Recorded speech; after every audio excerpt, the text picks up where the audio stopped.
ഇന്ന് നമ്മൾ ഈ കാണുന്ന ഫേസ് പാക്കാണ് ട്രൈ ചെയ്ത് നോക്കാൻ വേണ്ടി പോകുന്നത് പാർവതിയുടെ. അപ്പോൾ അതിന് വേണ്ടിയിട്ട് നമുക്ക് ഒരു മുട്ടയുടെ വെള്ള, ഇൻസ്റ്റൻറ്റ് കോഫി പൗഡർ, പിന്നെ കുറച്ച് മഞ്ഞൾപ്പൊടിയും കൂടി മിക്സ് ചെയ്തിട്ട് നമ്മൾ ഫേസിൽ ഒരു ലെയർ അപ്ലൈ ചെയ്ത് കൊടുക്കുക. അതിനുശേഷം അതിൻ്റെ മുകളിലോട്ട് നമ്മൾ ടിഷ്യൂ പേപ്പർ വെച്ച് കൊടുക്കുക. ടിഷ്യൂ പേപ്പർ ഫോൾഡ് ചെയ്ത് വെക്കേണ്ട കേട്ടോ, ഒറ്റ ഇതായിട്ട് വെച്ചാൽ മതി.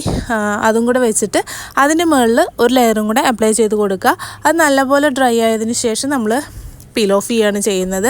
അപ്പോൾ അത് നമ്മൾ പീൽ ഓഫ് ചെയ്യുമ്പോഴത്തേനും നമുക്ക് ഫേസിൽ കുറച്ച് ഹെയറൊക്കെ ഉള്ളവർക്ക് കുറച്ച് പെയിൻഫുൾ ആയിരിക്കും, എന്നാലും കുഴപ്പമില്ല, അത്യാവശ്യം നല്ല റിസൾട്ട് ഉണ്ട്. പക്ഷേ ഇത് നമുക്ക് പീൽ ചെയ്ത് കളഞ്ഞതിന് ശേഷം സ്കിന്നൊന്നും ഇങ്ങനെ ഒരു ചുളുങ്ങിയിരിക്കുന്ന പോലെ എനിക്ക് ഫീൽ ചെയ്തു കേട്ടോ. ആ ടിഷ്യൂ പേപ്പറിൻ്റെ ആ ഒരു ഇങ്ങനെ ഒരു അതിനകത്തൊരു ചുളിവുണ്ടാവുമല്ലോ, അതും നമ്മുടെ ഫേസിൽ ഇങ്ങനെ വന്ന പോലെ ഉണ്ട്. കുറച്ച് സമയത്തിനേ ഉള്ളൂ, എന്നാലും കുഴപ്പമില്ല. അതിന് ശേഷം ഒരു മോയ്സ്ചറൈസറും കൂടെ അപ്ലൈ ചെയ്യാൻ വേണ്ടിയിട്ട് മറക്കരുത്, അത് മസ്റ്റാണ്. അപ്പോൾ റിസൾട്ട് ഉണ്ട്, ട്രൈ ചെയ്ത് നോക്കണമെങ്കിൽ ട്രൈ ചെയ്ത് നോക്കാം കേട്ടോ. അപ്പോൾ ഒന്ന് ലൈക്കും കൂടെ ചെയ്തിട്ട് പോണേ.